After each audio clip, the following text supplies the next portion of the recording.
खुलुमबाय गिबियावनो बड'लेण्ड निउज 24 बे नोंथांमोना अननाय सिबिनायखौ जासिग्रोबाय। कर'ना महामारी समाव दुलाराय हादोरसायावनो दैबाना जादों। दैबानानि जेंना आरो दैमानि दै खुरखानाय एबा हा गिसिखानाय जेंनाखौ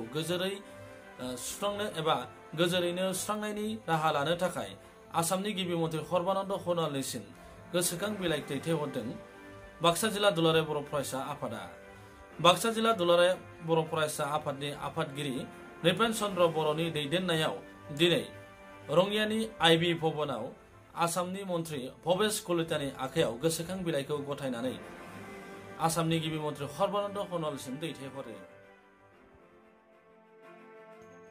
दुलाराय हादोरसाजों लोगोसे बाक्सा जिल्लायावबो दैबाना जादों। बाक्सा जिल्लानि दैबानानि थासारिया गाज्रि थासारियावनो दङ। दासिमबो दैबानानि थासारिया मोजाङाव फैयाखै।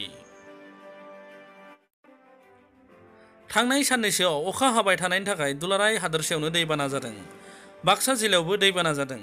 बाक्सा जिल्लानि दैबाना जानाय आरो दैबानाजों खहा जानांनाय जायगाफोरखौ बाक्सा जिल्ला दुलाराय बर' फरायसा आफादा नायदिंनानै सुलाद लायो आरो दैबानानि जेंनानि सोमोन्दै आरो बेखौ गोजोरै सुस्रांनो थाखाय दुलाराय बर' फरायसा आफाद बाक्सा जिल्ला कमिटिया आसामनि गिबि मन्थ्रि सर्बानन्द सन'वालनिसिम गांसे गोसोखां बिलाइ दैथायो।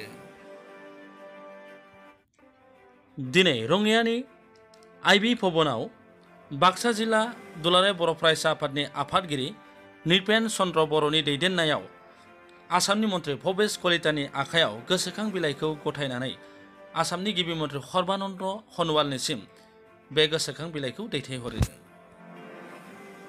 मख'नो गोनांदि आसामनि गिबि मन्थ्रि सर्बानन्द सन'वालआ दैबानानि जेंना आरो दैबाना जानाय जायगाखौ नायदिंनो थाखाय दिनै रङियायाव फैदोंमोन। मख'नो गोनांदि पुथिमारि दैमानि दै लोमसावनाया रङिया आरो तामुलपुर ओनसोलाव दैबाना सोमजिहोदोंमोन।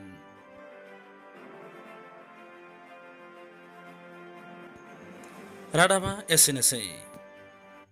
नोंथांमोना बड'लेण्ड निउज 24 खौ मोजां मोनोबा साबस्क्राइब खालाम, लाइक खालाम आरो शेयार खालामनो दाबाव। गोजोन्थों।